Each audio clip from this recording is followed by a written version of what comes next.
All right, call the meeting to order at 6:04 p.m. on March 4th, 2026. This is the planning board meeting. My name is Stephanie Slish. I'm the chair of the planning board. To my right, I have Jim Mitar, our alternate chair. To my left, I have John Jeffress. And joining us virtually, I have Doug Finn. Doug, you need to state your, ooh, good thing we're not, oh, you're muted. Did you mute There we go. All right, good morning. And Okay. yep, and you did roll call for Doug Finn here. Yep. And then we have Bella Yeager, our town planner. First item on the agenda, as always, is public forum. This is for people who are not a part of the agenda tonight, but would like to bring something before the board. And it looks like we have someone in the audience here. So if you wouldn't mind just coming closer to the mic or sitting in the front row, that'd be great. And introducing yourself. And you can stare at Doug here. Martin Leary, 28 Chestnut Street in Hatfield. Been a resident since 2000. And I have some plans for an addition I would like to put on my garage. These are the plans that I brought to the meeting in 06 when I added on my house from in apartment for my mom. And so I've added to that for my new plans. All right.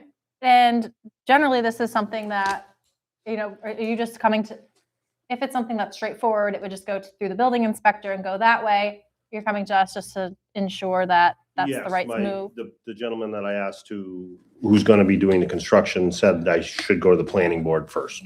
Okay. Great. Before he pulled the permit. Great. I also want to note that because it wasn't a part of our agenda, I don't want us to be necessarily deliberating tonight, because that's the way that we have to operate with this Commonwealth's laws. But we are happy to take a look. Okay.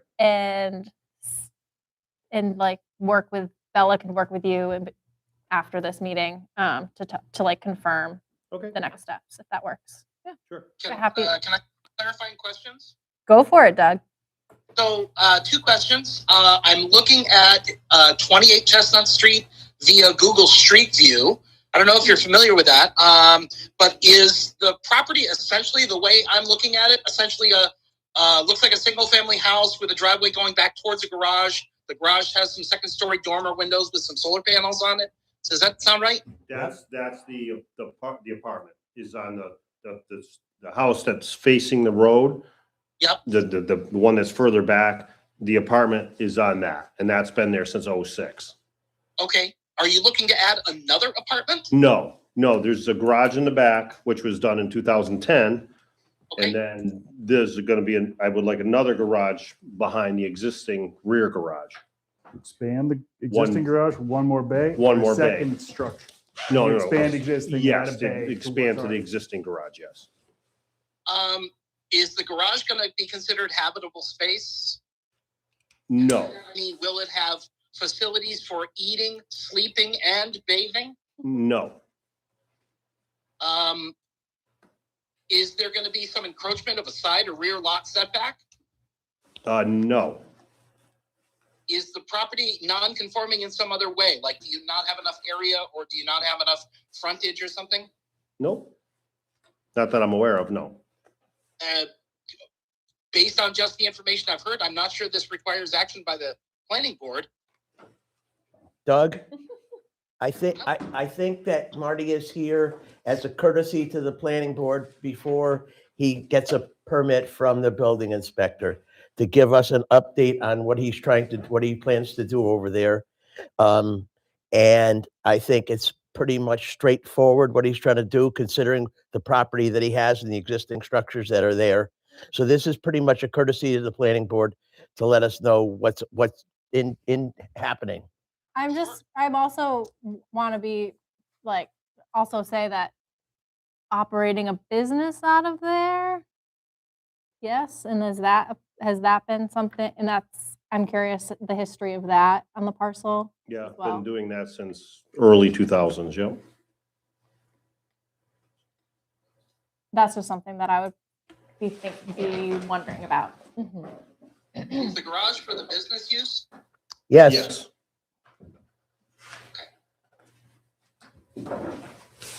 So that's probably why we were informed to come to us. Yep. yeah, I'd like to see at least a site plan review, I think. Yep. But I would refer to our planning assistant to look at the bylaw and find out exactly what might be appropriate in this case. Yeah, and like I said, I don't want us to spend like technically the part of haven't been not on the agenda, and so by doing so, we shouldn't really be like going too deep into the specifics Mhm. right now. So I'm happy. I think I'm asking that we do it tonight. I'm simply Yep. saying that. I'm just reiterating that also for the potential applicant of any sort. So I think the next step would be, thank you for sharing that. I think handing over the plans or a copy of the plans to the town planner would be the next step, and she would work with you within the next week on whatever the next steps would be. Okay. If that makes sense. Do you want to see it now or? Sure, yeah, if you have an extra. Otherwise, we can just communicate No, this is. by like I phone or said, email. This is I did this in '06. This is was the original house. Yep. And I added this room and this here, Mhm. which there's an apartment up here, which was for my mom, which is now my mother-in-law. Gotcha. And then you see I moved the deck over here because this was part of the original plan. This garage here is already there. That's the one that was built in 2010. Mhm. This is the one I want to add with one more bay in the back. And it's, Yep. All I see within the your lines. setbacks and everything are drawn out. Yep. Yes. I mean, as Doug said, it doesn't immediately seem to trigger. You have all the frontage you need. You have the lot area. Those Yes. are usually the things that we look at. But I can give this a closer look over the next week, and then I can Okay. let you know if it's something that planning would need to approve, or if it's just a building permit Okay. type of situation. And then the contractor at that point would just get in touch with the building inspector? Exactly, Wait, to both get the permit, permit. whatever. Yeah, if that's the next if step, that's yeah. the step, Okay. yeah. Yep. And then otherwise, you would, if it did require planning approval, then you would get on an agenda for a For future meeting, and then Yeah, the we fact would that talk it's about it like then. business and like we would just need to look at the history of that piece of Yeah, it in order totally. to be completely firm on what the next Mhm. step would be. May I take down your contact sheet or your email or your phone number? Yeah. Martin Leary. All right. We have another member of the public that has arrived for public forum. Thank you so much. Address and phone number? And Email would be great if that's I'm best not a for you. big email Okay, person. I'll call I you. very rarely You can check write down it, your so. phone. Yeah, totally. Lucky. I know, right? Lovely.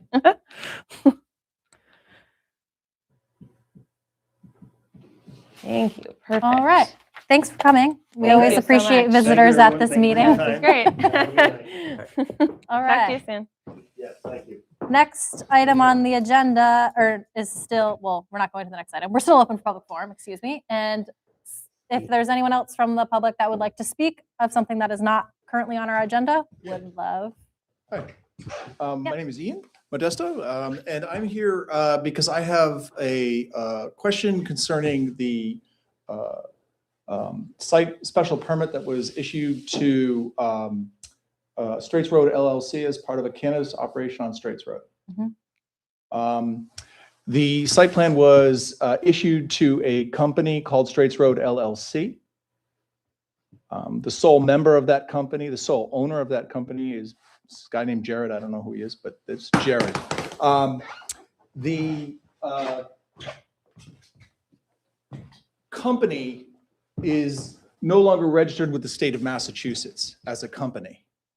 And I don't know how a site plan can be issued to a company that doesn't exist. Was it issued when they were a company? Yes. Okay. The company was formed, and I have the copy of from the SOC. The company was formed in 2022 and was dissolved by the SOC in 2024.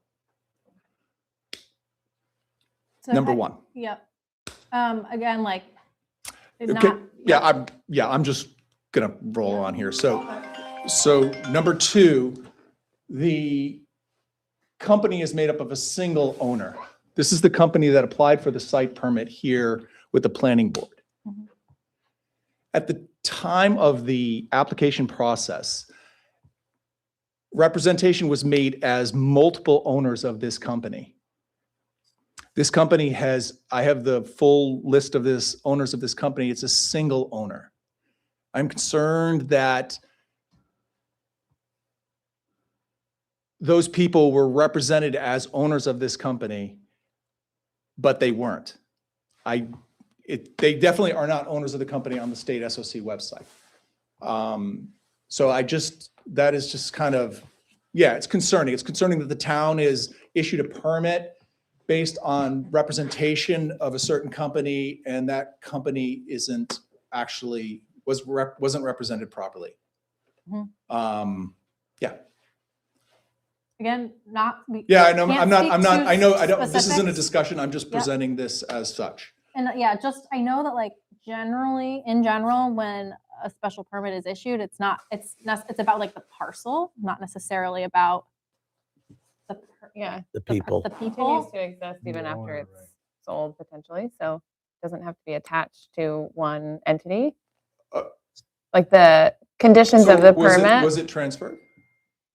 what transferred? Was the company transferred? I We have mean, no idea. there's no, That is, there's no trail, at least with the state SOC, which is corporate website. It's where I follow my Black Birch. Do you know what I mean? Like, I have to maintain in order for me to maintain my license, I have to maintain standing with the state SOC.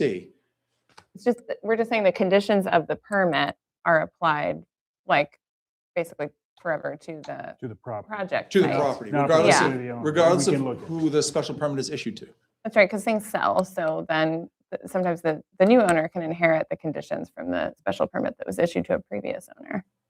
But the property hasn't sold. Sure, it's just to say that, we've had, Okay, again, I'm not just- knowing the specifics of Yeah. this instance, we've also had like people who have purchased the new parcel notice that, oh, we didn't, the previous applicant didn't have the right name of the business. So it's simple to amend that on our end. Okay. The name change. I didn't realize, yeah, I was just surprised to find that this company doesn't really exist. Hmm. It's basically a shell. And Doug, you were going to chime in and say something as well. Yeah, I was going to reiterate what I think was already said, that Mhm. the special permit runs with the land. So if the Okay. special permit, and I'm looking back at records, the special permit was for cultivation of marijuana, both outdoor and in greenhouses at Yep. 140A North Hatfield Road. Yep. Yeah. Which I assume also Yeah. backs up the Straits Road, right? Yes. Yes. Yeah. Okay. Has that use commenced? I mean, fence has been put up. I mean, the regulations as far as a special permit, substantial work has to start. They did file, as Jimmy let me know, they did file for a permit, a building permit last week. Last week was well, I don't know. When is the date that we'd have to look Yeah. at the date that the special permit was awarded. The special permit was awarded on June 1st, That's within 2022. 3 years of that date. Yeah, and so that, Nothing If has it happened for hasn't, 3 then the years on special that date. permit is expired and no longer has any effect. so then they would So have to why come did back they- again. Why did, so the building inspector issued a building permit for, I mean, I guess the building inspector could issue a building permit. And not allowed to use. Right, regardless of the, And the building, but if it's pertaining to the site plan that's attached to the special permit, that would be problematic. there is a existing site plan in the town hall. That site Sho- plan is showing attached the- to the special Showing the permit. property and the proposed 3 buildings that they plan to build there. Right, but again, like if we had issued a special permit, they technically have to do whatever the Start. Start- within 3 years. But within 3 years. I'm and sorry, that this hasn't gentleman happened. just said that Yep. the permit's expired. That would be if the date was June 1st, 2022. It is, as I you have the- mentioned. And I it's did. significant word defined as. Yeah. significant as Yeah, that. no, So- I mean, That would be a question. I thank you for bringing that to our Yeah. attention as something that we would bring to the zoning enforcement officer, who's also the building inspector. So okay, all right. That's all I mean, I just know what I saw online. and and also look- like knowing, I imagine, again, not knowing, like I imagine the Cannabis Control Commission might have been part of the reason for the delay of the approval of some, like Can I- might can I have chime in added here? that, but I don't know The that. No, but the the- Cannabis Control Commission is involved in a lawsuit by the potential property on another situation in this town. So right now, they are in litigation with Norse Farms. We don't know because we don't know who the owner is of the, as we're saying, I think we don't, I don't know if we can speak to that, Jimmy, right now, and if it's relevant to this particular thing. Okay. So what, okay, all right, With that, okay. is there That's- anything else that you would like to bring No, I think before the that's- I board? just- Yeah, that was, yeah, I just saw that online. I was like, what's going Mhm. on? There's a permit, there's a company here that's, yeah. The other thing too is like we have in one instance since I've been on the board, you can condition to a particular owner, but the default de facto, what we is normally is you condition any sort of it goes to the parcel and it's not necessarily who owns it. So that point I don't, but the second Yeah. point we will look into. Can I ask a general question about oversight of the site plan? So who is involved with the oversight of the site plan? So the site That would plan be the is, zoning enforcement officer who is Okay. also the building inspector. okay, so I would, so that, okay, all right, so that any discrepancies with regards to that, I bring up with the building inspector, Mhm. right? That's the building You're inspector. saying if like it's not being constructed as planned or something like this? Well, the site plan for this project actually has, as part of the application, has several subsections dealing with property ownership and tiers of business ownership that haven't been fulfilled yet.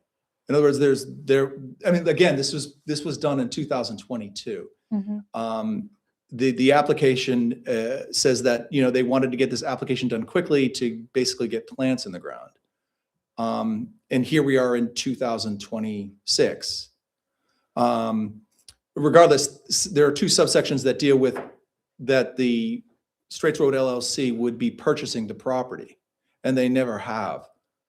So I don't know if I come here with that qualm or do I go to the building inspector with that qualm? Because that doesn't seem like a building inspector kind of thing. So, Yeah, the zoning enforcement officer is Oh, the who zoning- He's enforces. building / zoning. So, Oh, okay, so okay, we so- like, yeah, we are the ones that we don't enforce our own bylaws. It's the way it's pretty typical in other communities as well Okay. that you have a zoning enforcement officer or someone of the sort who's responsible for enforcing what the decisions that we make as a body. Got it, got it. But I think it's valuable for you to come here because this is how the public is made aware of certain things, Okay, and bringing so concerns to us helps shed light to the public as well if they might have a similar concern on that particular project.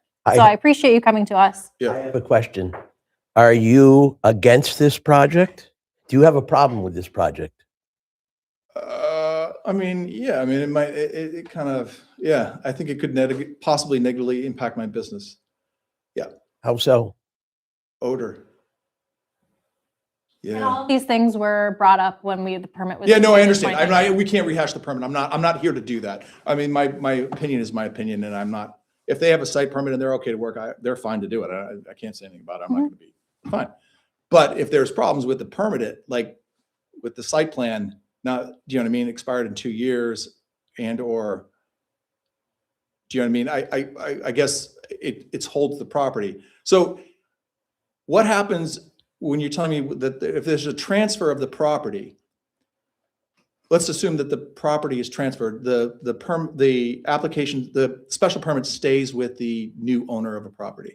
Can I It's inter- basically transferred. can I interject something here? Yeah. The property is listed as owned by a different entity Yes, than, so the ownership of the property has not changed. correct. Ownership of the property has not changed. It's still owned by Mr. James Motica and his wife. Sure. Yeah. So the ownership of the property is existing as the property is existing as a lease, I believe. Yeah, that's what's stipulated. But Right. but like I said, they had anticipated purchasing it in short order, and it's mentioned actually twice in the site plan, in the special permit. Yeah, it's actually section A and section N of the site plan. But my concern is, so when the property is transferred, I mean, when it sells, when it sells, that special permit is transferred to the new property owner. it just stays with the property itself. Okay, It's not really transferred. It Okay. just, the conditions exist for the project that is on that physical site. And then the new owner is responsible for keeping Abiding by up that. those conditions and abiding by the conditions that go with that site. You okay, kind of just inherit the conditions when you buy it, if that makes sense. okay, Yeah. okay. Is, Anything else you want to say, Doug? Sorry, I'm. Yes, Stephanie, can I request through you to Bella, to look up the decision document for that special permit and forward it to me at her convenience, not right now, whenever. Yeah, Thank you. sounds good. Anything else on your end, Ian? How is so the zoning, I actually have another question because I am concerned about the special permit and communication for the town to the people who applied for this special permit. Who maintains communication with the people who filed for the special permit? Like, it's the zoning officer and they contact, like, how does that actually? Once the special permit is issued, the building inspector, who's also the zoning enforcement officer here, he issues the building permit for them to begin the project. But before issuing the building permit, he would make sure that the conditions of the special permit were satisfied. So it's like they would come before the planning board with the site plan. We look over it and approve it according to our standards. Mhm. And then they are issued their special permit and they can begin the project. Often there are conditions like for before the building begins or whatever, and Sure. the building Okay, inspector okay. and zoning enforcement Sure, officer sure. make sure that they've satisfied like the planning conditions before they are given the building certificate, or Sure. sometimes before they're given the certificate of occupancy at Okay. the end. And what about modifications to a site plan? They would come back to They have us. to come. It would Yeah. come back to us, you guys. Mhm. Us. Okay, sorry. And it would have to be, there's like, there's like wording, it has to be like substantial enough. So like that, right? There's like some wording in there. The amount of construction For, that they've like, done. If, no, Oh, like, for the if modification. The modification was like, oh, we're just shifting this a few feet here or there, and it's not gonna come in, like that wouldn't necessarily come to us, but if like, there would have to be, it would be at the judgment probably of the building inspector, in determining to be whether it would come amended. back to us to Sure. adjust. So I'm Depends on just how concerned large- because the site plan Exactly. states, it has, as part of the site plan, it has the hoop houses and it has an office trailer and it's got a couple freezers. But then on that same site plan, you guys can pull it up if you want, it actually has a proposed future septic system. So I don't know what that means. When I see that on a site plan, it says proposed septic system. I think of it as a house. If a building, the contractor came in here and says, I'm proposing a septic system without a house, I don't know what that means. It means you're building a house. Yet there's nothing on the site plan. The site plan was approved with a septic system, a proposed, Trailer, a office proposed trailer. future septic system. Yet I didn't see that on today. it's on there. I have it right I here. didn't see Yeah. that today when I was in the, It's right here. off- It has a proposed septic system on the site. I mean, You don't guys only can use see- a septic system for a residence, though. Office trailer. Like you Right, would have but an there's office and a number nothing, of things. there's But nothing here that needs a septic system. okay. They have trailer on there, like office trailer? Yes, but there's nothing. there's nothing that's- there. Yeah, there's no. There's no- absolutely nothing there but a fence. Yeah. Okay, well, I'm talking about the But for plan, the the piece of plan- paper. I'm talking about the The plans paper. that I saw today in the office in the town hall was for 3 buildings. One is a hoop house, 2 are greenhouses. I didn't see anything for a septic system. No, there- No, yeah, Let me finish. yeah. I didn't see anything for a septic system or a house or anything else. All I saw today on their application was for 3 buildings to grow and process marijuana. There was no proposed house or septic system or anything else. And I think it goes to like, we all haven't had a chance to look at this. This hasn't been on Right. the agenda. I get it. I get it. I Yeah. get it. I totally understand that. I mean, it's right. Do you want to come by the office during my office hours and tell me what your concern is? Sure. Okay, Okay. I'd be happy to do that. Sounds Yeah, yeah. That's fine. Okay, so I don't want to waste any more of your time. I No, get it. you're I totally fine. understand. It's just I'm then we kinda can rambling on. I know actually you guys got work to do. Kind of dig Yeah. into it. I totally and get it. I Yeah, can yeah, look yeah, up it's what fine. we have. I thank you for your time. I didn't want to. No, you're good. Like I said, we welcome people coming to the Totally. meeting and getting involved. So I appreciate it. And I can pull like what we have and we can look at it if you want to. I'm sorry. I'm the planner. Okay. I work just across the hall Monday, okay. Tuesday, and Thursday. Tuesday and Thursday. Monday, Okay. Tuesday, Thursday. Yeah. All right. Yeah, yeah, yeah. great. So But not you'll be tomorrow. there Tomorrow. Tomorrow. Tomorrow I'm at a conference. Oh, not tomorrow. Okay, nice. Monday Monday. next week. Monday or Tuesday next week. Okay, Yeah. great. Thank you. All right. Sounds Thank you for your good. Thanks, Ian. Yeah, yeah, yeah. Thanks, Ian. See you soon. Okay. With that, Anybody else ready? on the phone? Any other? any other Public callers? members? No? Okay. Now we, Anyone else in the room other than the planning board and John? Nope, it's just us. Nope. Okay, so public hearing. yes, Public hearing. time for the public hearing. All right, I'm gonna move you over here, Doug, and geez, you're heavy. No, I'm just kidding. Hey, Oh, my wrist is starting to hurt from holding it. Okay. I am going to open the public hearing then for the warrant article we are considering to update our zoning bylaws. As always, I'm going to read the notice for the public hearing, and then we're going to have Bella is going to go over a presentation that she'll share. Then we'll ask if anybody from the public, if they happen to show up by then, if there's any proponents or opponents. Then we will ask questions, any follow-up questions we have, and then make a determination on whether we would like to move forward in moving forward. It would be, or continuing the hearing, and also deciding if we are going to recommend this, stay neutral on it, or not recommend this at the town meeting warrant article for the May town meeting. All right. So reading the public notice, the planning board will conduct a public hearing on Wednesday, March 4th, 2026 at 6:15 p.m. in Town Hall, 59 Main Street, Hatfield, Mass.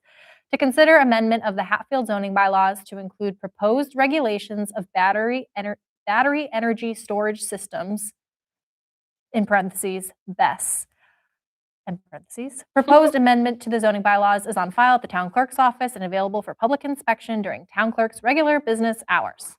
All right, and now we will pass it off to Bella, who's made this wonderful presentation for the public. Hopefully there are folks who are ready to dive in, either watching live or after the fact. Sorry, John. And thank you to John Novak for helping support. Thank you very this. much. Yeah.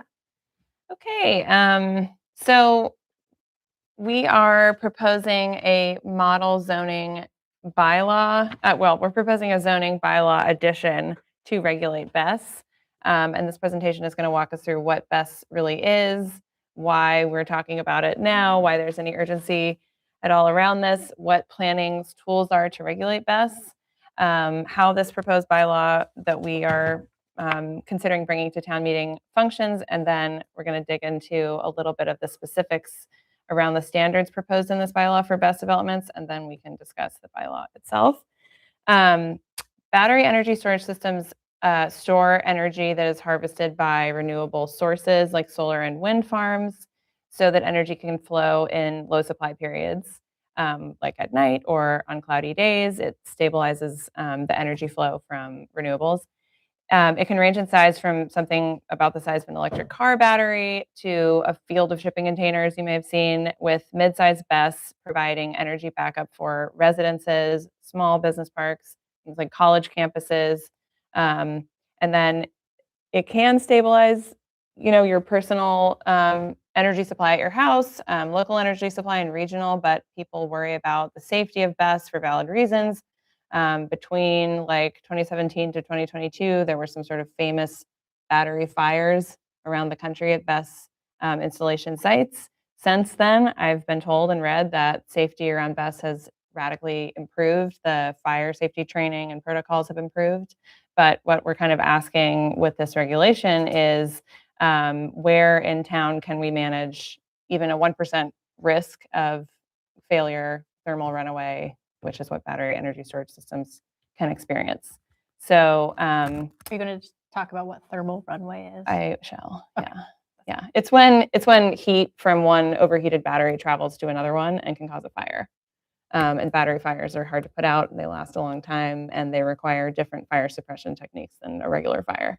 And there's concerns about like the chemicals you have to use to put the fires out, or if you use water, it's like a lot of water.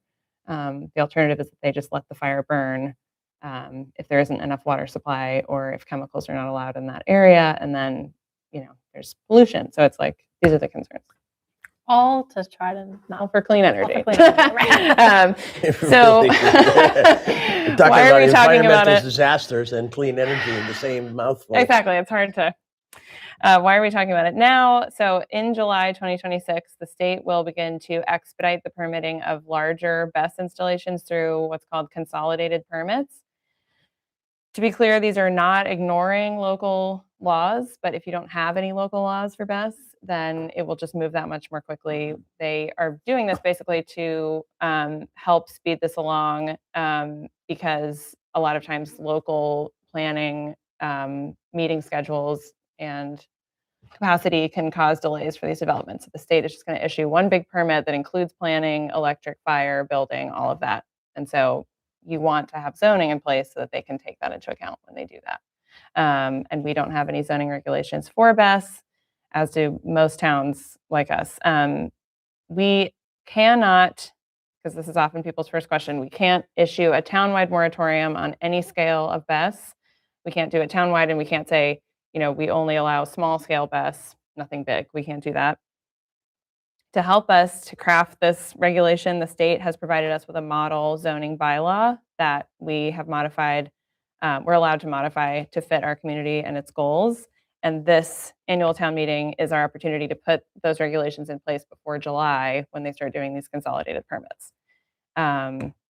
Just to reiterate, yeah, if we do not pass something at town meeting, then the state, when they put together I'm just underlining this, the state, when they put together their comprehensive permit or whatever they're calling it for July, that it'll be enacted in July. If we do not have anything put in place, that is the rule of law, and we lose our ability to have our own local control and local decision points. Even though there's some restrictions from the state of what we can put in there, we lose all of that if we do not pass something at town meeting. Right. We could do it next town meeting or in a special town meeting, but then we would have risk between July and whenever we were able to do. It seems like something ex else. post facto, we're not going to be able to protect ourselves from something that we categorically would not allow. Right. So another reason to talk about it is that this area has a lot of large, flat, undeveloped land, which would be excellent siting for a large BESS installation. And recently, you may have seen headlines. It's been all over the Gazette. There have been nearby municipalities like Hatfield that have experienced sort of no way of permitting these things, and a lot of public pushback when BESS proposals came in before the planning board hadn't put any regulations in place. We want to avoid that from happening, prevent that from happening. So, okay, what are the tools that the planning board has to regulate BESS? It's zoning. We can not regulate any size or scale of BESS that does not have land use impacts, because that is our charge.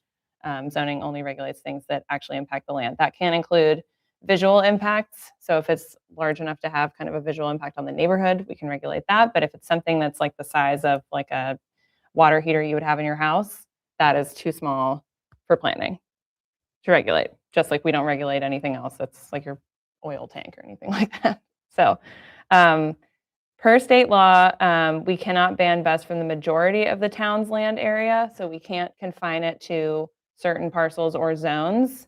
Somebody might ask, why don't we just allow it in industrial only? And that's because industrial in our town doesn't make up enough of the land area for it to satisfy the requirements of the state, and specifically the Dover 51%. Amendment. They say the majority, but they don't actually they don't give you a Fixed number. 51%. right. It has to go through AG scrutiny. And if they get the sense that you're trying to do something to de facto kind of ban it from the majority, they don't tell you 51. We There's probably not can, enough case law on that. right, I'm sure potentially there's yet. much jurisprudence on the matter.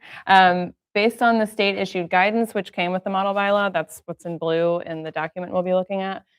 Zoning can ban BESS from zones that exist for the stated purpose of protecting public health and safety, which would for us include drinking water supply and riverfront protection zones. And then just a note so that everyone understands, before any BESS development reaches the planning board, the developer has to first meet federal, state, local, fire, electric, building, and environmental Can I requirements. ask a question? Yes, of course. So rivers are out. How about the Mill River and where it travels through our town along a whole bunch of open land? We have to decide if that's out. We Those have are to Okay. decide. That's Yeah. a decision Yeah. that we get to make. Yep. Yes, She's given okay. the Okay. top Yeah. lines first. Yep.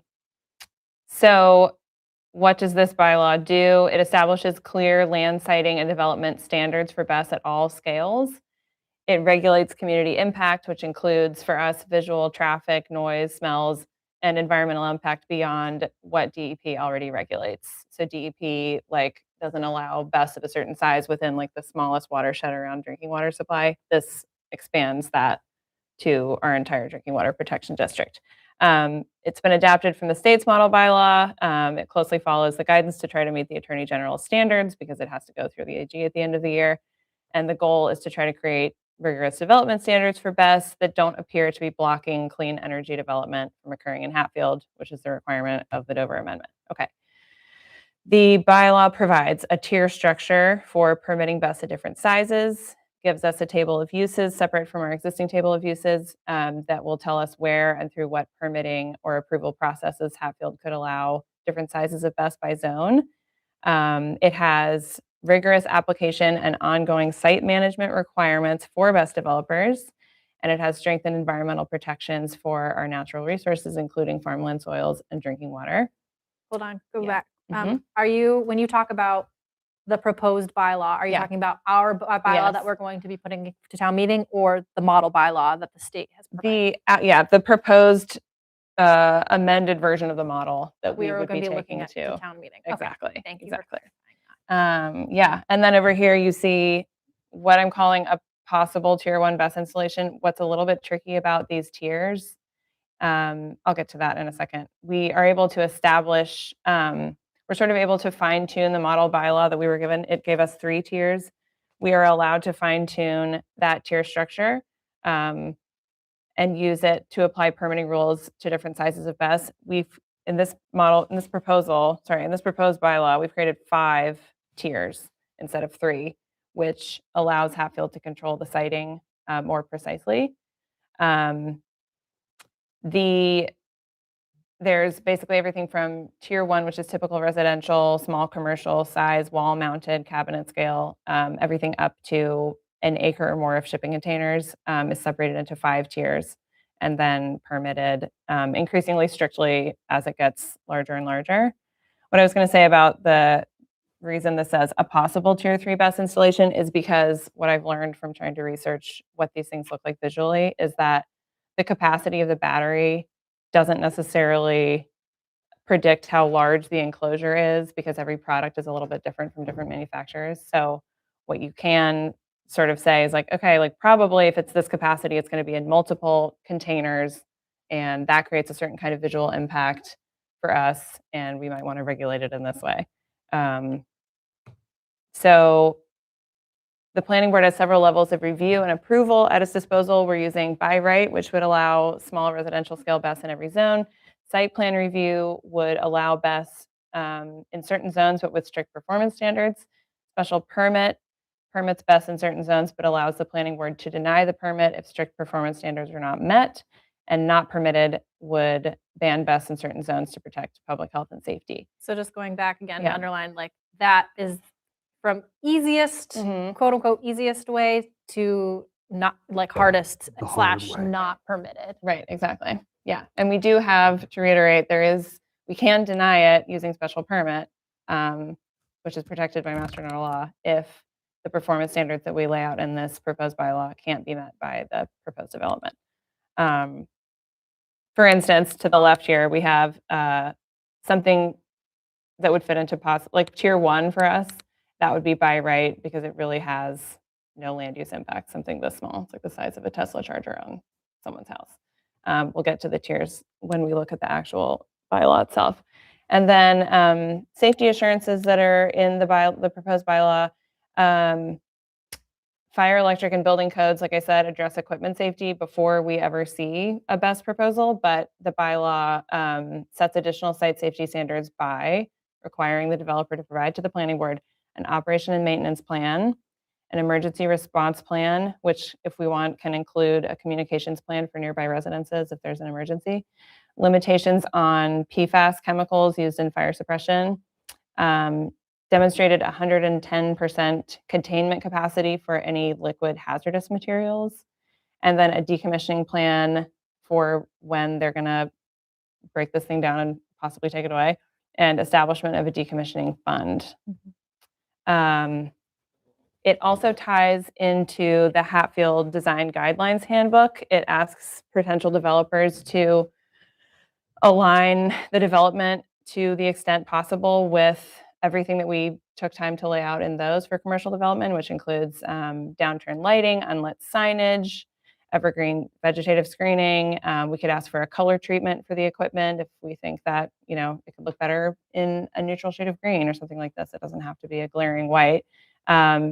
The Hatfield Design Guidelines Handbook also prioritizes the preservation of working farmland wherever possible, large trees, ask the developer to respect existing grades and natural landscape wherever they can.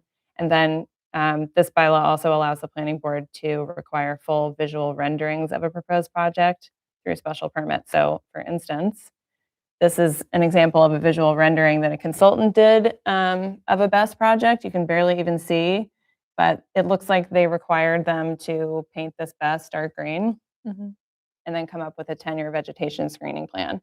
So we could ask for something like this if we wanted to see something that blends in better with the landscape through a special permit. And then it has enhanced environmental protections. The DEP already regulates BESS impacts on certain natural resources, but this one establishes further environmental protections specific to Hatfield.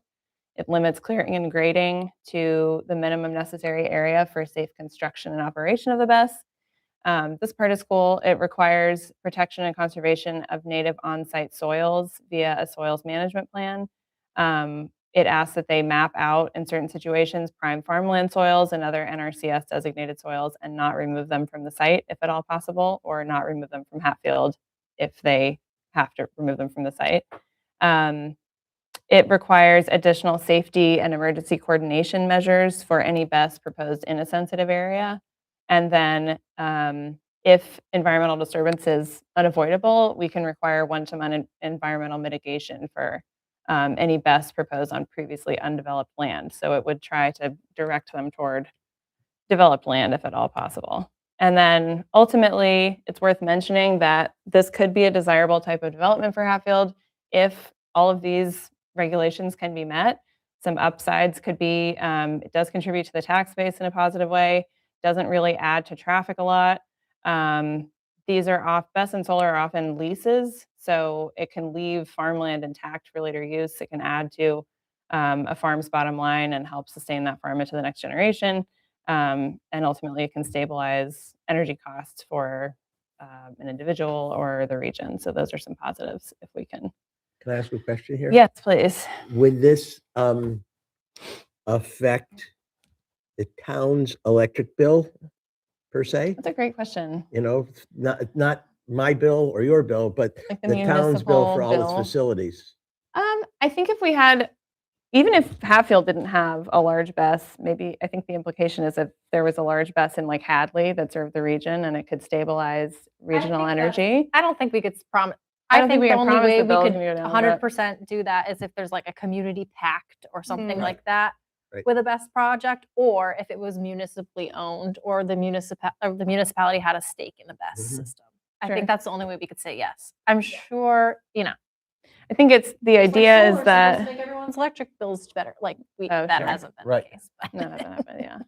I think the idea is that like maybe what the goal of the 2024 Climate Act is that ultimately if we have enough of these, regionally energy will be stabilized in like a long-term way and then costs will go down. So it's like in theory, but I think it's up until 2050 is the goal of the 2024 climate plan. So so until then, everything's Yeah. going up.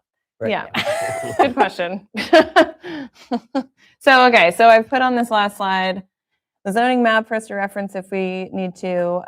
The key is illegible, but you can see up here we have drinking water protection. That's also here as a vertical striping. And then riverfront protection Can't is see what your mouse the is mouse. doing, so- Okay. Sorry.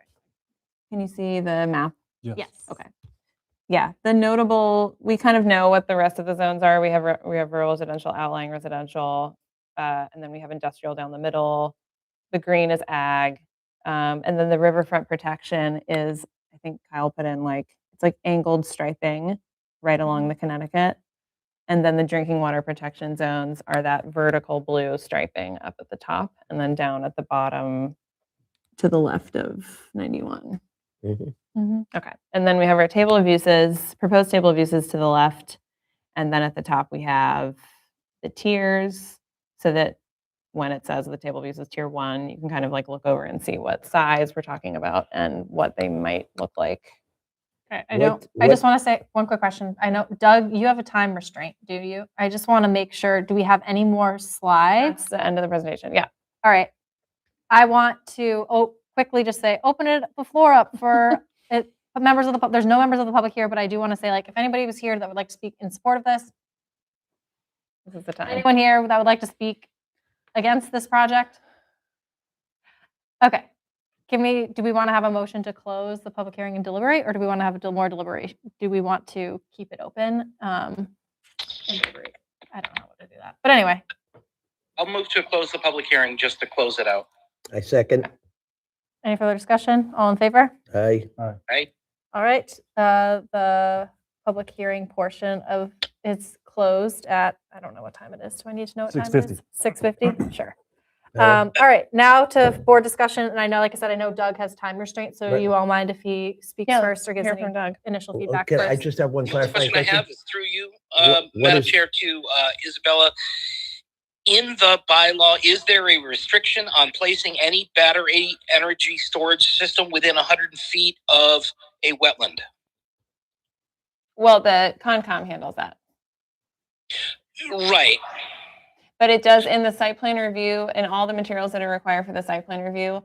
One aspect is providing mapping of any wetland on the property and then a date of when the last wetland delineation was conducted. So, I mean, in theory, the Concom would catch that, but then if they didn't go to the Concom first, we could see that there's a wetland on the property and we could send them over there. Right. Okay. Yeah. So the reason I ask is and it's following up with a comment that, or the question that Jimmy asked earlier.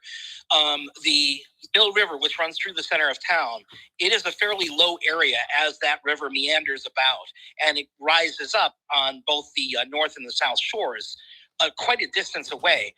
According to the map that I was looking at, the entire area inside that bowl is wetland, which means that 100 feet away from the edge of that would be the buffer to the wetland, which means no battery system would likely be permitted in that area. So, I mean, we'd have to really draw out that area and understand where that wetland area is to be able to understand the area where we're not going to allow a battery system. You're talking about tiers would 2 likely through not be 5? permitted. Are you talking about tiers 2 through 5 or all Mhm. tiers? Well, frankly, it applies to any structure. Mm-hmm. You're not going to build any structure within 100 feet of a wetland or a wooded wetland or any area within, I suspect, within that bowl of the Mill River. So I'm just responding to that. That's all. So Doug, here's the caveat though. My house is on Prospect Street Sure. and it has a designated wetlands between my house and the street. Sure. So we might run into that problem lots of other places, that there are low-lying wetland areas that are adjacent to properties that might be okay. If I would suspect that the area in front of your particular house is a vernal pool, not necessarily a designated wetland. Is it delineated as a wetland? Yeah, So if you go to expand your house forward towards that wetland, you're going to need Conservation Commission approval, I right? can't. It's not, I would need, part of the deal when I bought my property is that I can't do that. Because that wetland is that is a designated wetland, even though it was created by my next door neighbor long before I bought the property. Fair enough. And so I would suspect that if somebody wanted to put a battery energy storage system anywhere in that area, they would be denied. So would I be denied to have one on my house that's within 100 feet of the wetlands? Yours would probably be tier 1 if it was for your house, and Yeah. we allow that. Okay, okay. Yeah. I'm just, because there's other houses that are adjacent to the Mill River and to other wetlands in town that might be susceptible to the same situation I'm talking about. So yeah, let's look at what we would allow here. So it says, like, I'm looking specifically at the river and the drinking water. Those are the two columns on the left, the DWP, the RFP. So we would allow a tier 1, which in my mind is like house, Right. Residential self-serving, scale, whatever's yeah. on the property. essentially, like a lower use. Tier 2 would be site plan review. So like, yes, but they have to meet some conditions. Right. And that is for like the size of a generator-ish. Mhm. Tier 3 would be site plan or special permit, excuse me. And tier 3 is like a few containers on a concrete pad. So like Right. a few shipping containers, right? With the option to deny. Not allowed for 4 and 5 would be the bigger, like 10 shipping containers. It's a giant standalone thing, Right. to support the grid. Exactly. So the reason I bring this up is because the Mill River meanders through the side of Dwight Street. Yep, you can see that linear on the map here. Right. Yep, all up there. Right, so that's all wetlands that are out. Yes, yep. Okay. Doug, do you have any questions? I know you have to get going. Do you have any further comments? I would like to just make one comment that, first of all, thank you very much to Isabella for doing all the work. She did some seriously heavy lifting on this, and I'm very Absolutely. impressed with what she's been able to come up with. Second, I apologize for not being able to be there to take a vote to move it forward to the select board for inclusion on the next warrant. But if I were there, I would vote in favor of it. I have found out that from a recent DOER presentation, they have said that the state is imposing an October 30th deadline for towns to adopt a bylaw, not December 30th. So I think this is our one shot to get something in place to make sure that Hatfield has a say in where battery energy storage systems are placed. Absolutely. So I mean, even if the bylaw isn't perfect, it at least is the foot in the door that we need to have. And we can always make changes a little bit later on if there's imperfections here or there. So I would certainly encourage support of getting this in front of town meeting voters. Thank you, And Doug. that's all I have to say. Yeah, Thank you. Thank you. The main thing that I would like to discuss is the accessory use piece. Yeah. I think that's the part that I still have an outstanding question on, but for the most part, like feel really confident in what Bella's put together too. So regardless, the attorney's only going to be looking at this one time. So we're going to take this information. Bella's going to work on any sort of extra feedback that comes from the rest of this meeting. And either way, we're going to be voting next meeting regardless on the language approval. So Thank you, All right, well, Doug. thank you very much. I apologize for leaving early. No, you're Have a good. great night, we still have everyone. a quorum, so that's great. Thanks, Doug. Hi, Doug. Let us turn to the accessory use question because it's like one of the most pivotal parts of this. Thank you for accommodating that. There you go. Sorry. So the accessory use, let's see where to go first. The first place to look is in the definition section because I have created a definition of accessory use that is specific to BESS. So it's on the first page. A BESS installation shall be considered, and this is because we have a definition of accessory use elsewhere in our bylaw, and this is designed to direct all BESS needs to be categorized under this definition of accessory use. So a BESS installation shall be considered an accessory use only when it meets all the following criteria. The BESS is secondary and incidental to the lawful primary use of the premises and serves the same lot. The BESS is building integrated, and we can talk about that in a second. The BESS is behind the meter, and the BESS is classified as tier 1 under this section. So it has to be under 250 kilowatt hours to count as accessory. This basically confines it to only small scale residential. And if you look at what, I was a little concerned about the building integrated bit because building integrated usually means it's inside the house. So in the building integrated definition, which is on page 5, Look at you. I said that it could be installed within a building or physically attached to and supported by the building or structure that the BESS will serve. Like your example slide, it's outside, but It's like tagged on. attached to the wall. So I that can- creates, I appreciate that. And if Yeah. we're only allowing tier 1, I don't Mhm. know if we're only allowing a tier 1 system as an accessory use. Mhm. I don't know if I feel strongly about that. I can see why some people would be like, I want it to be standalone because if that 1% chance it's going to cause my house to turn up in flames. I want to set it 15 yards away from my house. I don't know if that's Yeah. logistically possible. I but think then what want would to happen allow- here is it would just go through site plan review instead of no review. Okay. Because what's happening here is like with this chart, it says accessory use best is allowed everywhere by right. That just means that it just goes to the building inspector, right? But if it doesn't meet those criteria for accessory, and they're like, I do want to put it 10 feet away from the house, then they could come to us, propose what they're talking about. If somehow they've come up with like a tiny little structure that's like really far from the house and we feel like it doesn't really warrant site plan review, we could probably decide that. But it just gets automatically pushed into site plan review. And then we can also, so the list of things that are required for site plan review, I would love to look at just so that you have a sense of what that entails. It is on, does that answer your question? Mhm. Okay. We would just be able to look at it in that case, I think.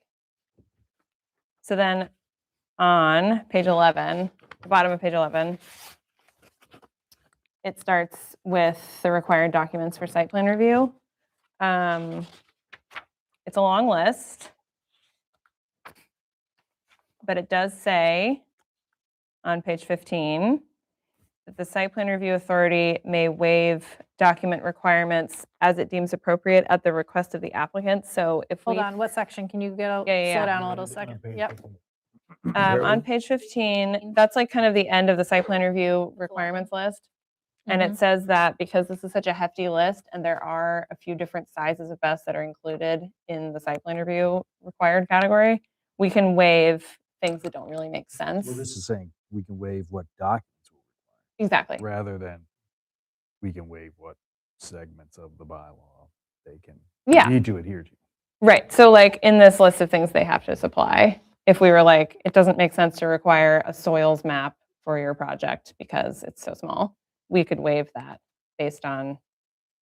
And it would be, Yeah. I like that you put at the request of the applicant, so it's not on us, like, kind of being like, Come up with, it could be perceived as, oh, well, you said you Right. didn't need this one for that. We need the applicant to come forward and have For her us. example, though, Right. you know, Joe Citizen says, I want it off the building. How does this help him?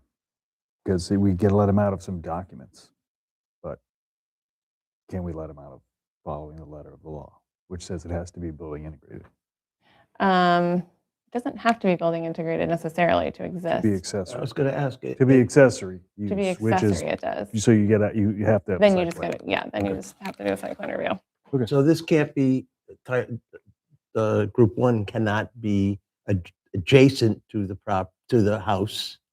And be accessory. Right. It has would to be have- on. It would have, or if someone wanted to request it not on or attached to their property, Site it would be a site plan review. Which makes Okay. sense. Okay, but it could happen. Yeah. That's exactly what she Yeah. said. Okay. That's Yeah. a good clarifying. though. Exactly. Like tier one can exist. Something that's 250 kilowatt hours can exist without being accessory if it's like not attached to the house or inside the house. But then it will goes cause through. a site. Right. If it's Exactly. detached. If it's detached. That seems right. Yeah, it's doable. That's smart. Okay. Okay. As and long then- as that's definitely true. You mean if that's how they actually work? Yeah, or that's how it all works. Right. Yeah. Which is what, when I run this by the attorney, I'm going to try to ask him as carefully as possible to cross-check with what the state's requiring, make sure that our proposed bylaw like checks all the boxes that are like in the guidelines that are provided here. And then, is there anything else I really wanted you to see? It goes on, like page 17, it talks about like operations and maintenance, emergency response, stuff like this. Setbacks, maybe we could glance at on page 18. I created basically 3 sort of standard setbacks because we have this insane huge setbacks chart in our zoning. I didn't want to recreate that whole thing. So I created 3 standard setbacks and then I said where it's stricter, whichever is stricter shall be followed. So if the one in our zoning bylaw is stricter, that's the one they should observe. Yep. And then I said anytime that basically a residential zone abuts a non-residential zone, the front side and rear setback shall not be less than 50 feet. If you ever have 2 different zones abutting. Residential. Kind of mimics our setback a little bit. Right. Yeah. Okay. Exactly. Without like reprinting the entire chart in here. Mhm. And then it says for best tiers 2 through 5, we may require increased setbacks supported by written findings where necessary to address planning concerns. Are these, so I'm just curious, the setbacks that you put here, are they essentially the same thing as the table? They're basically, yeah, I kind of took, like ours very Why couldn't weirdly you just say, by, look at the table? um, Maybe that's something that the E-code, whatever, will recommend. yeah, maybe, but I did have a reason. I can't remember what it was now. I Okay. think I looked You at all talk of about them the and side yard depth, but what about the other side? You're only mentioning one. one side. What about the others? Both side yards. Yeah, I did have a whole rationale. I don't remember what it was. It was weeks ago, but I think this was like the best average of what we came up with in our other table. And then let's see. Of course, it has to comply with fire setbacks for access. And then, yeah, it gets tied into our design standards. Where else do we go from here? The natural resource protection section I was talking about, that's like something I put in whole cloth. That's on page 23. It is like the only place in any Hatfield law that would have soil protection. Wait, say that again? Page 23 is the environmental Mhm. natural resource protection section. This is where we require that they do absolutely the minimum of soil disturbance. This would be the only place in any Hatfield law that we have native soil protection Which regulations. is something that we should consider. I think it's something, I'm not getting ahead of myself, but thinking about the presentation or like top line information that we would say at town meeting, like Agreed. this should be like, and we would like to do more of this in future. Totally. Yeah. Yeah, this is a crack in the door. Yeah. It basically says, they need to minimize any clearing or grading, and then when they do have to clear or grade, because they've provided us with a map of like prime farmland soil with the site with both review processes. If with the special permit, they have to also present like an alternatives analysis, which we can get to at the end. But if we can see any alternative to them disturbing prime farmland soil, we can ask them to do that. And then if they can't avoid it, they have to basically remove the soil, separate it out by soil tier, and then keep it from eroding, try to reuse the soil on the site if possible. And then if they can't do that, it says in here that they are not able to remove that soil from the town of Hatfield, so they can't sell it to a nursery. And then 6.9.5 says that if any type of environmental disturbance that is unavoidable and we find that it's a problem, there are compensatory environmental mitigation fees that they can pay. Fancy. Indeed. And then, at the back, let's see, on page 27, actually, decommissioning is kind of interesting. So if it's abandoned for 150, what does it say? This is from the model itself. The owner or operator, 12 There's- months. 12 months. So if it's abandoned, if it's considered abandoned, they have to remove it. And they have to remediate the site. And they have to provide money, like upfront, actually. That's on page 27. The decommissioning fund, they have to provide the municipality in cash, bond, letter of credit, escrow, or something else, a surety to cover the cost of removal in the event that they have to remove it. And then the last thing, also on page 27 at the bottom, is special permit. So special permit it refers them to our other special permit section of like general procedures. And then they have to submit everything that the site plan review required, plus the following. So we have at the very bottom of the page, visual renderings of the project, alternatives analysis, which would be reasonable alternative locations, configurations, and layouts for the best installation. And then they have to say why, this is the best option. Community impact statement, which would be a written assessment of the project's anticipated impacts on land uses, traffic, visual character, noise, blah, blah, blah. And if there are anticipated community benefits, and then an environmental impact statement. And these are the things that if they couldn't meet these standards, we could deny. Great. That's it. That's our guy. Our 29-page, It'll be shorter, fortunately, because they're going to take out all these boxes, but but still, talking about wanting to create streamlined stuff, but also I know. comprehensive. I am curious if this has been like, we're asking these like nuanced questions about this. Mhm. The person that would have to be enforcing this, like, have we run it by our Yeah, zoning sure. enforcement officer for understanding feedback questions? No. Okay. I would That like would us be to a do that thing to before do. the Yeah. next meeting. Yeah. And similarly, when we have a special permit Mhm. hearing, we're supposed to notify different boards and committees. I Mm. think because this is like a little different, I don't know if we notify them or not, but that's something else I would like us to make sure we like talk to the fire department. Is this reasonable? Sure. There's like Yeah. a list of boards that are supposed to provide feedback to us. Absolutely, that'd be great. My question is, Mhm. is this all information that the public that's going to be asking questions at the town meeting Mhm. is going to understand? Is this, we're understanding, because we've been looking at this for a while. Somebody that's going to come to the town meeting, and I've been going to 40 years of town meetings here. Somebody is going to have questions Mhm. about understanding what we're talking about here Mhm. and how it applies specifically to them or their father or their property or their uncle or whatever. There's just stuff that I've seen Yeah. in 40 years of town meetings that somebody's going to have questions that that are caused by them not understanding the information. So are we putting out the information clearly enough for even somebody that's skeptical about this project to understand, or at least be able to ask questions and have an answer to them? Well, so for town meeting, would we be doing like a little presentation or like how much So time is generally there? what happens, we can provide slides. I would recommend we take a look at these slides and just provide them as a handout. We can have handouts if they're approved by the town clerk, I believe, and the town moderator, Okay. I believe. Yeah. They Yeah. have to give input or like approve any sort of Mhm. handouts. But if they're Okay. rated to warrant articles, I'm sure they would get Sure.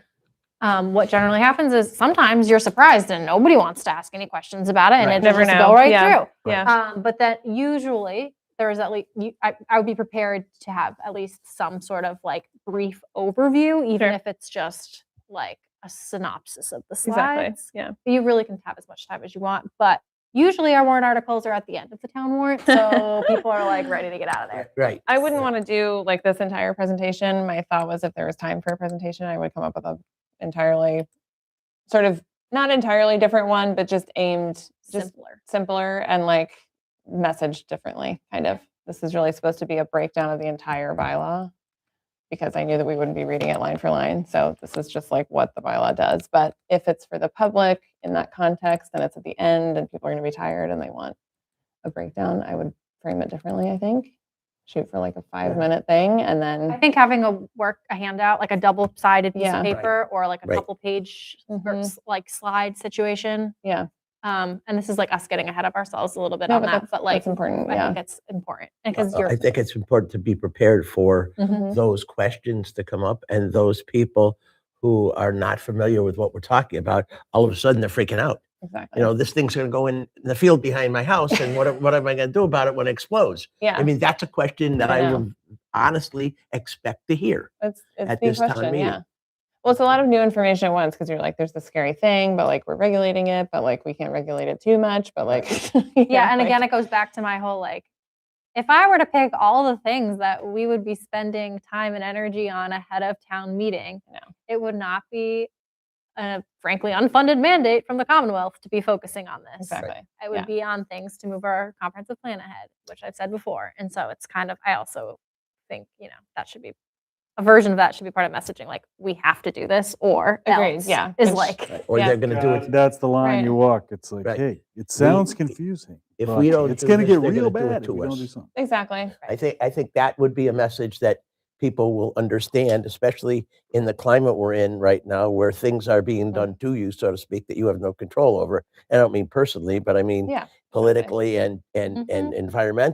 Mhm. So I think it'd really be important for us to be prepared Exactly. for that kind of situation to come up. Yeah. So- And it's a fine line because I don't want to like scare people about No. this too much, but so that's why I want to mention some of the positives at the Mhm. end about like it can be a good form of And I development don't if want you us to be criticized you for know. also leaning too heavily on one side of it or other. Like exactly the whole point of us is to try to mitigate some of like Right. those really serious concerns, Right. and that we've seen crop up in the Gazette and stuff too from Exactly. the community, Yeah. and trying to put Yeah. them in this, Yeah. regulate this. and it's hard because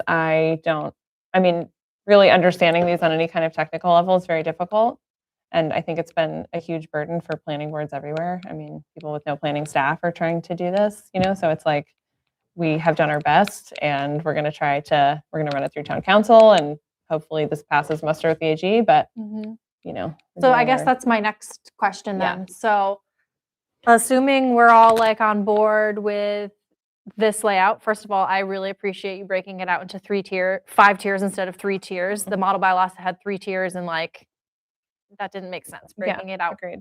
made it, so I appreciate you doing the due diligence and research into determining like where you think those thresholds should be. Yeah. And amongst all the other work, +1 to everything that Doug Mhm. said about you taking the time and energy to really dig into this, because it is not sexy or fun, but No. super necessary. So Yeah. I appreciate it. It's Yeah. green, green in as in energy and new to all of us. So true. Yeah. So now you're like an expert. So assuming that we agree on this, the next steps would then be accepting all of the, no, not accepting all the revisions, but sending something to town council. Mhm. But before, we could even do that tonight if we are all like, yeah, we agree, potentially. Do it. Approve sending it to town council. Sure, or sure, sure. approve.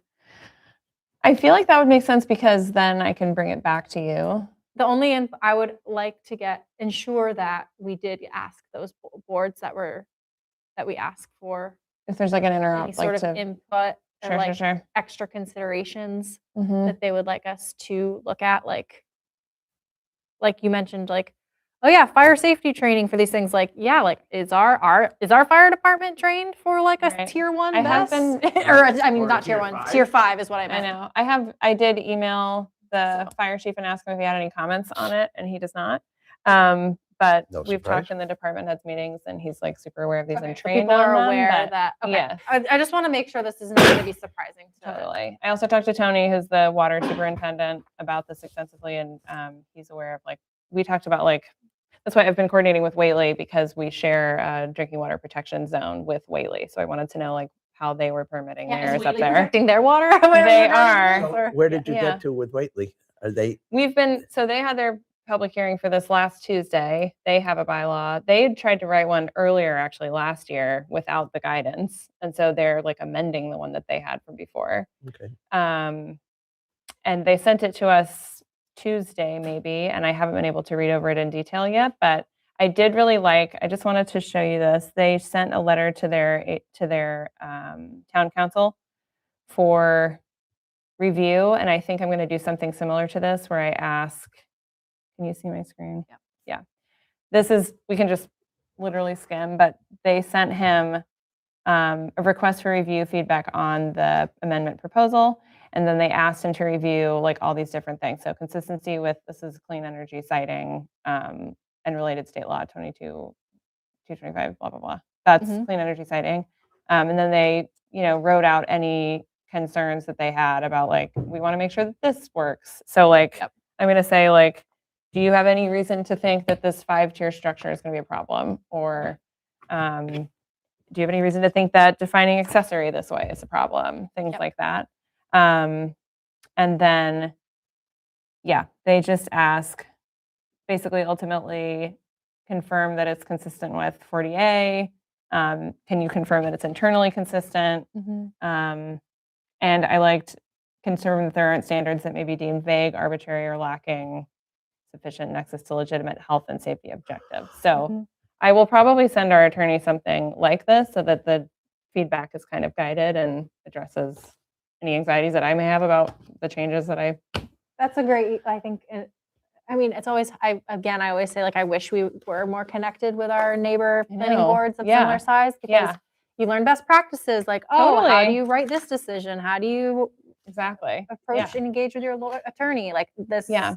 I'm glad that you found that helpful. Mhm. And I think one of the things that we also need to be aware of is that somebody's going to come and say, well, Whately isn't doing it like this. South Mhm. Deerfield isn't doing it like this. Hadley isn't doing it like this. Why are you doing it like this? Right. Because we're preemptive, Right. as opposed to trying to catch up and fill in the blanks where we had blanks, Right. where they had blanks when they were writing this before all the stuff came out from the state. Totally. Yeah, they were just. So I Right. mean, we're going to get that question. Mhm. You know, I'm just trying to play the devil's advocate here Absolutely. of Yeah, it's critical. things that people are going to say. And there is one person I know in town that no doubt will have at least 5 comments about this at town meeting, Yeah, totally. at least. Yep. So I think that would be okay. So I think at next town meeting, if we can, if you have like draft materials for us, we can talk about how we're going to approach town meeting Right. at the next. If I have town Right. meeting materials. Yes. Yeah. Or I yeah. guess we could even do that in May meeting because we have a May meeting before town meeting. It's a constant refrain is this is good stuff. How do we PowerPoint this? How do we make it clear Totally. in 5 sentences max? I know. Your elevator About, pitch. Yeah. it has. I know is a this presentation very was difficult dense, but something it's- to. Supposed to be. Yeah. So Exactly. is it possible for us to make some of this information easily readable and available before town meeting? So it would be the onus responsibility for, say, the information's at the town hall. If you have a question, go pick up the information. That's As technically as what opposed this to- hearing is. As opposed to them saying, It's been well, right, advertised. well, you see, no one showed up here. So if we Right. protect ourselves by saying, the printed information is sitting at the town hall, Mhm. because somebody's going to say, well, I didn't know about all this. Well, you I didn't come know. to the planning board meeting. No, and you didn't know about this. Yeah. But if we put out there that the information is readily available Mhm. in print form, you don't have to be computer savvy at the town hall. After you do is go pick up a couple pieces of paper and read what we're talking about, so that when you come to the town meeting, you're more informed about what Mhm. we're talking about, Totally. as opposed to, And come to Bella's office hours. Yeah. right, Exactly. absolutely. I can put together, I Not mean, if tomorrow. there's She's going to very be like a confident. handout for town meeting, not tomorrow.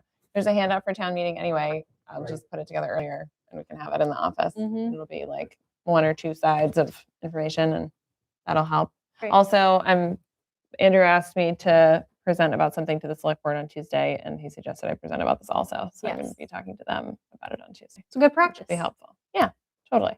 I'm not going to do this whole presentation for them. I'll just do like a verbal version, but explaining to them why we're Why it's important doing to do this. this. Yeah, exactly. And is it? It's presenting the warrant articles or something different? It's just describing the The warrant. issue. Mhm. Yeah, and that where we are in the process, and that we already sent them a draft, but that we'll be sending them another. But this is also like, again, like, for example, like public forum, people come in to talk to us. I think it's good that you in your capacity is going in front of the select board, another avenue, another opportunity for the public to exactly. see this if they don't watch our meetings. Right, or they can watch their check meeting, the select yeah. board meeting or Mhm. whatever. And I can refer people at that meeting to like this presentation if they want like a denser breakdown of the thing, but I'll just describe like, why now, what's happening, and So my point the is, issues are. we need to be preemptively prepared Yep. for questions that are not as logical as we think they should be, sure. but yeah. they need to be answered Yeah. in a polite and technical way that people can understand, as Indeed. opposed to, it's plain and simple. Why don't you understand it? You can't Yeah. do that. There's a lot of older people in this town. They're not going to understand a lot of this stuff. So we need to find a way to preemptively make it aware that the stuff that here's the nuts and bolts of this. Mhm. And if you're really seriously interested, the information is readily available to go into further depth on this before the town meeting. So we Mhm. don't have to do this and have it get it tabled at town meeting, Mm. saying, we don't know yet, so we want to table this for whatever reason. Exactly. And that could happen. I've Mm. seen it happen at Yeah. town meetings with important stuff. So the other piece, what I'm getting at is, the town needs to be made aware that if we don't do this, it's going to be done to us. Right.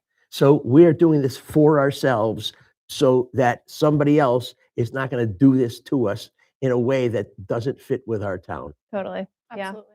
And I think that's very important for Agreed. older people to know, Agreed. that you have a say in this now. You won't have a say in it if we don't do anything Mhm. about it. I give you full authority, Jimmy, on the town meeting floor, if it goes to back and forth, you got to get up and say just Yeah, you that. gotta say I'd be that. glad to. Yep. I don't have a problem with that. You I should- mean, Yeah. So, but we need to make the information Mhm. available for them to come get. And I'm not saying we should send out letters to everybody in No, I'll town. make handouts. You know, Yeah. hand out at the town hall. All I Yeah, can do is exactly. go there and pick it up and read about it. Yep, that's what I'll do. Yep. And I mean, and to your point too, like it's just always been a struggle of people like this. It's all set up in a way for people to engage into it Right. before it gets to And- town right, meeting. Right, Exactly. right, Yeah. right. But Yeah. people don't. Nevertheless. People yeah. don't. Yeah. Yeah. You don't- And you don't want to say, well, where were you? You know, Right. they You get can't- insulted yeah, if you of say, where course. were you? Well, I didn't know anything about it. Well, you know, It goes back to it came up a lot actually in the Hatfield 2040 Right. comprehensive plan conversations. Like there used to be a town crier, like like there was there were three television channels that everybody watched the same news. Yeah. Like that Yeah. not a thing anymore. So like, how do we get that information out? How do we Like, spread information? Yeah. we have like a Bella's got Facebook some page, hours. but not everybody's on Facebook. She's got some hours to town cry. We'll get her a I bell. can cry. Get her a bell. Yeah. You stand in front of the I've been known corner to store. cry. Everybody's getting their coffee. Hear ye. I'll stand out in my driveway across from the market. Planning Yeah. Hand it board out. is meeting. Should I put some up on telephone poles? Right. Well, see, that's the whole Yeah. thing is like everybody. There's not like a community hub, like I know. community hub like there has been in generations past, and so people really, if they want to get the information, really have to opt in. Right. That's right. So Exactly. I appreciate Exactly. those that do, and I understand those that don't. I have young kids, like I'm, Yeah, totally. Yeah.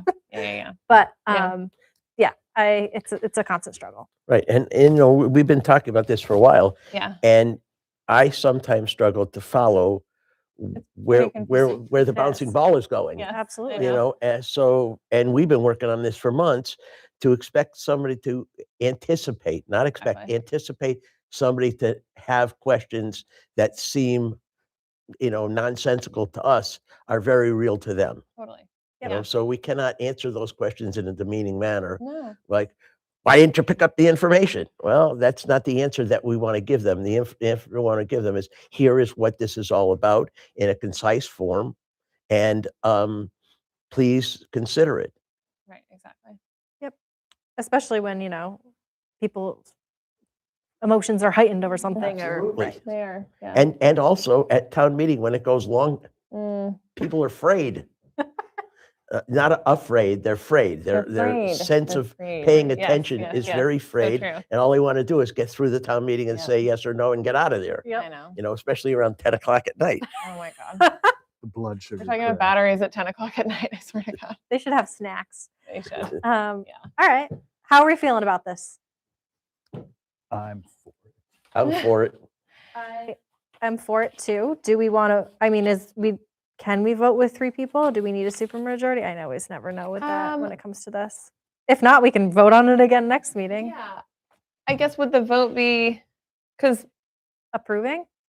what we're doing now is taking this version to town council, and then I guess you could Right. vote later to take the version the town council has approved to the select So board. I would Right. make a motion that we take our information to the town council for his approval or redactions, Mhm. and then present that for a vote at the planning board Meeting at in the next April. meeting. And then we could vote in April whether we are going to vote The select board. to recommend it, Understood Right. neutral. stay neutral, or Right, not recommend right. I'd second that. Okay. I'd second that, Jimmy. it. Any further discussion? All in favor? Hi. Thanks, Bella. 3 out of Yeah. 5 vote. So I had just an administrative question. Yep. We had Doug on the phone. Yep. He's an attendee. I know he had to leave before we had a vote, but if he was just on the phone, on the mic, in a public meeting, he's here, right? Like he can vote.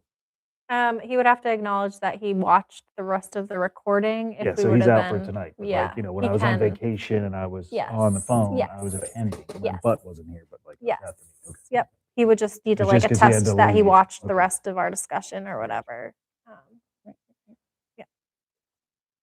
All right. Great work. That's all I had. Yeah. Great. Yeah, we're great- thankful you're great- here. Yeah, that's awesome. Right here. Wow, that's a lot. Related to that, good. I would like to move to the next item on the agenda, the board discussions and updates. Before you pivot, I would like Yeah. to talk about something briefly. Yeah. So, as every year, like as the chair, you're asked to like submit your budget request, and I've requested for more hours for Bella, and I have that finance committee meeting Mm. next week. So I will be there if anyone else would like to go and share their support and or just plus like send an email When and to where?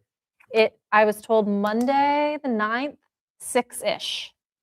I think it depends on like what else is on their agenda. And I will confirm and I can forward that to you. Okay, this is what meeting? This is with finance committee. Finance, Finance. they really Um, have and it's- meetings. I think select board too, or no, it's just fine. Anyway, Yeah. they basically like ask you to, if you're asking for an increase in your budget, which we are because it would be adding additional hours for this Right. role, they basically just have you come in and like pitch your case as to like why and like just have a discussion. They're doing their due diligence as they should when any department is increasing its budget, like wanting to dig a little bit more as to why.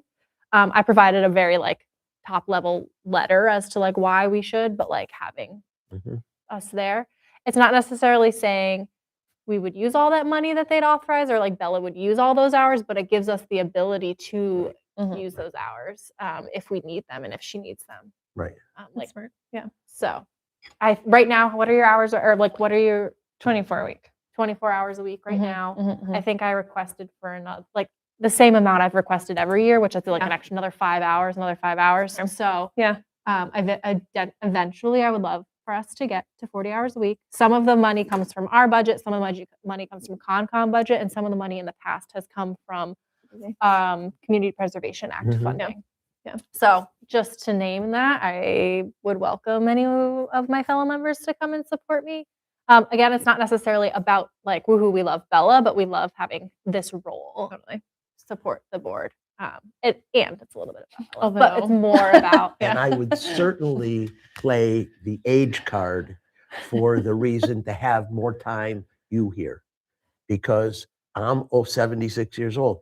A lot of population in this town are my age. Mhm. So the better we can prepare for people to understand what we're doing, and that's where your expertise comes in, is preparing information so that people like me that are older, that don't know a lot of this stuff, will be able to understand what we're talking about right away. Totally. And I think Communication. that would be, I will be at that meeting, and that will be my card to play Mhm. as 76-year-old person in this town. And I'm not that far from the mean age in this town. Right, right, I right. mean, it's changing because people are dying. That's the bottom line. Is sometimes that's the only way change happens, is That's so attrition. true. wow. I love that. It's the bottom line. The turnover, as I- they say. I've watched Wow. it at planning at town meetings. Yeah. I watched it at town meetings that there was a section of the population that came with real attitude Mm. and real not understanding what was going on, and came drunk also. Literally, Oh, literally, spicy. and stood up and stood up and Wow. stood I up think and that's a stood up public and apology talked coming 6 soon. times about the Mm. same thing. Mhm, mhm. So, I mean, that's a card that we need to play, Mm. that older people need more information that Mm. you can provide so that we can do our job better. Totally.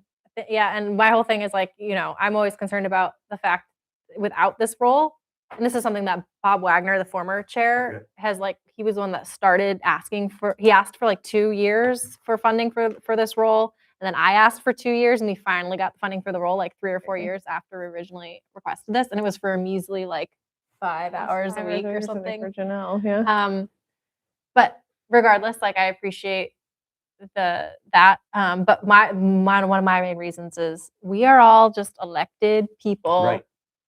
Essentially, like we get paid a small stipend and have like these pretty consequential decisions. Like we could get sued, frankly, like on what we decide Exactly. on. And so like to Pretty me, sure you're but like it reduces liability. Yeah. Bella's, I think at least Bella in the role has paid for herself and the amount of grant money that she's secured. Like there's just so many reasons Totally. why just Right. having someone in this role is super helpful. And like the fact that you support Concom, you have an eye and you're like at department meetings and stuff. It's like helps put me at Totally. ease and lets me sleep a little bit Right. better at night. Totally. I Yeah. agree. Yeah. Some of that. And I'm a prime example.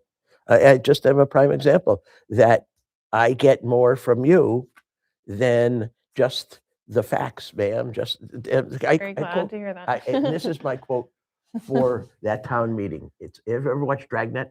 the old Dragnet show? No, I have not You? watched Dragnet, Yes. but this The one facts. has. Many Dragnet Facts, ma'am, reruns. just the facts. And that was how that show went. The Mhm. facts, ma'am, just the facts. Yep. And so I think that as we present this, presenting the facts in an understandable way for people that don't necessarily want to understand it or don't know how to understand it will get it. Exactly. That's the goal. And the other thing we need to do when we present this is that if we don't do this, it's going to be done to us. Right. And people Good line. understand that they don't like things done to them. They like to make decisions and do them themselves. Mhm. So that's our job for the town, is for us to make the decisions and do this to prevent the state from doing it to us or the Exactly. government from doing it to us. Exactly. You know, and I think that's a real important piece of people at the town meeting understanding Mhm. what we do. I like the handouts idea. I will put that together before. All right. Spain. Thanks for Keep a good any count. other updates from you? Not really. Well, okay. Kind of. Yeah. So we talked about this last time a bit, but I think we had a hearing in the middle of our conversation. So we had to sort of cut our conversation short. We need to, this is related to 12 and 18 Elm. Alejandro, the owner, called me last week and I told him we would talk about this at this meeting. We had asked him to, Is that the big Victorian? Yeah. yes, he wants to sell the house basically by itself, not with the land. It's like a condo strategy that he has. And then he would sell it to a developer to transform the interior into condominiums. I think he wants 6. And our question has been, and his question has been, can that be done in the zone that it's in through, like, by defining it as a pre-existing non-conforming use or not? And so he came before us a month or 2 ago, and we told him to please get his attorney to write up his interpretation of why that should be allowed through our zoning, and then we would relay that to our attorney. That would stop us from kind of interpreting what he's saying and what, you know. And so we did do that, and his attorney sent us this letter, which I will give you each a copy for reference. His attorney basically says that the single-family residence predates Hatfield zoning bylaws and is thus a legal pre-existing non-conforming use in the industrial district. He talks about how it was combined in 2023 with the adjacent lot. And then a remaining question that we had was whether or not the house could be thought of as accessory to the industrial use that's on the lot now. Lori found the history of all of the zone changes on the lot, like when it was actually changed to industrial, which I will give you here because that was one of Doug's questions. Ultimately, we gave this letter to our attorney. He agreed with Alejandro's attorney's take. He said that he believes that we can proceed through the special permit process that we have under section 3.4.3 of the zoning, where if we deem as the planning board that this different non-conforming use wouldn't cause more detriment to the neighborhood than the existing non-conforming use, that we could permit it through a special permit. So it would still require a full special permit process to review his proposal, but our attorney believes that that is permissible under our zoning. And per what we told him, those were the requirements for what we would consider moving forward. Special So, permit. That seems, if our attorney agrees, I feel comfortable with a special permit because then it means it notifies butters. There's still an opportunity. Where people Some- have opinions. Yep. mhm. And for us to really, it is a historic property to put, It's really- in the town's interest to keep that building. But, and you know, to it's like, keep it but looking everyone's going to say, historic. well, if they can do it. Why can't I? That And I whole think it's a good property is- thing if people start breaking things up into more residences. I agree. I think this is just a good thing altogether. You don't want to tear that down. And right now they can't do anything with it.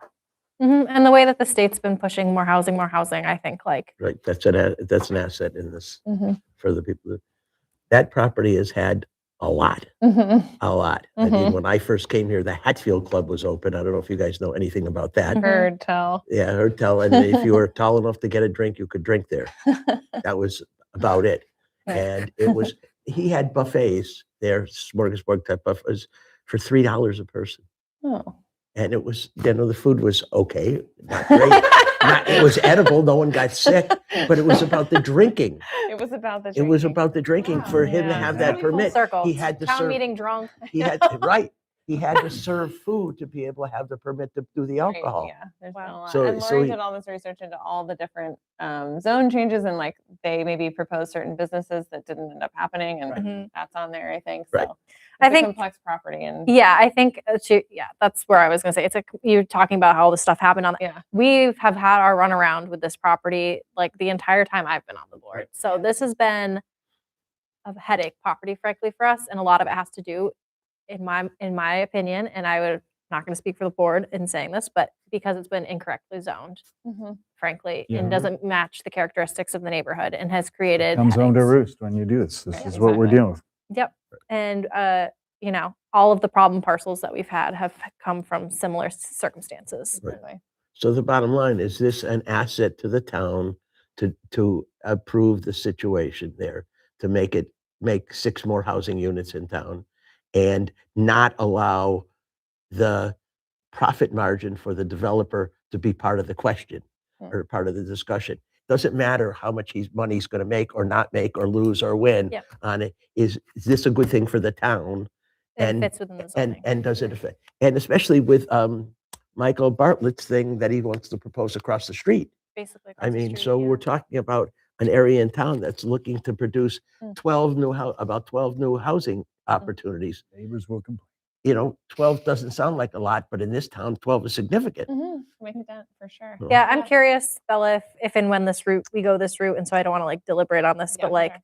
if it's a special permit, like are there ways we could carrot them towards whom?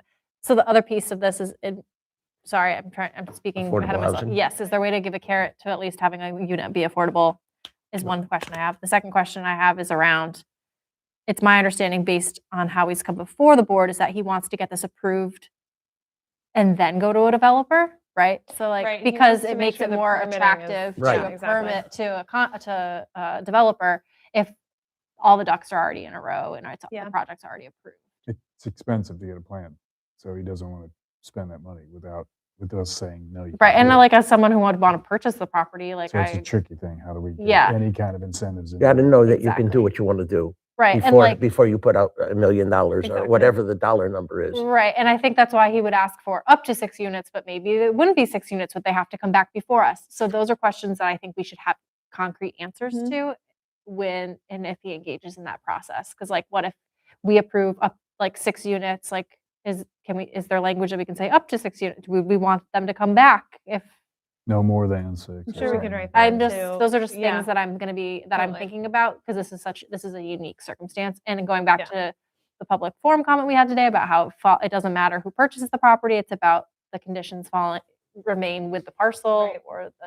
in If this it's a case- special permit Mhm. review, we can say, can't you say? Yeah, there are keep things it we can X condition it. percent affordable or. Right. I don't. So that's something I don't know. A question that Right. I have around that. Yeah, I Can mean, we suggest in some way that at least 1 or 2 of these potential units be listed as affordable housing? I think And that- that to be determined by the housing market in town. I think suggests good for nothing. Yeah, Right. we suggest it. What Our only we sort can, what of we can do. mechanism Right. for that is giving people a density bonus. Right. But I don't Which know we if don't he have that, wants to. And I don't think we have that ability maybe in our bylaws to do so. I think that we do, but I But think anyway, it's like that's our something to one- look at. Yeah, because Or like we would forgive XYZ thing if they Yeah. did that. And another thing is like even saying like you could apply for CPA funding to support housing, like some of this project if they were to keep one of them affordable. So Michael Bartlett has done that. Right.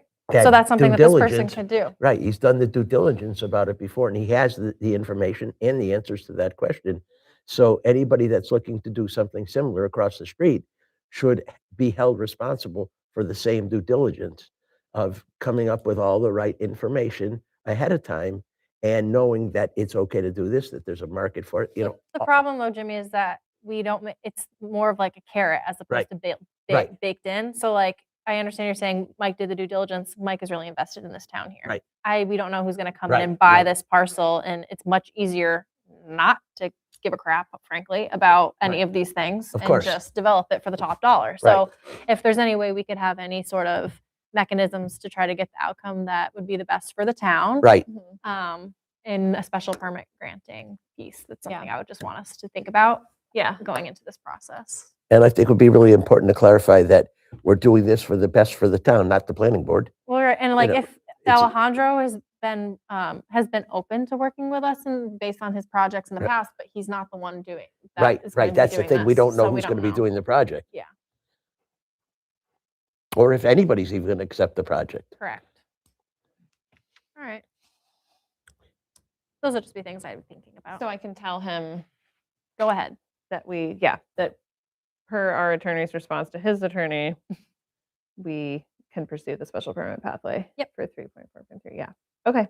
I'll be happy. So I'd imagine that would happen in the next couple of months. I think he has, I mean, he already has I think plans with Berkshire Design Group and all that stuff laid out. So There just might be, because it's again a complicated, nuanced situation, there might be like a continuation, or it might take a couple of meetings or something. Yeah. Like that. Okay. And this would clearly involve public Abutters, yes. butters and public input. Correct. This spot is split off. We did split that, just that hunk off, No. or we have. It's not okay, split. okay.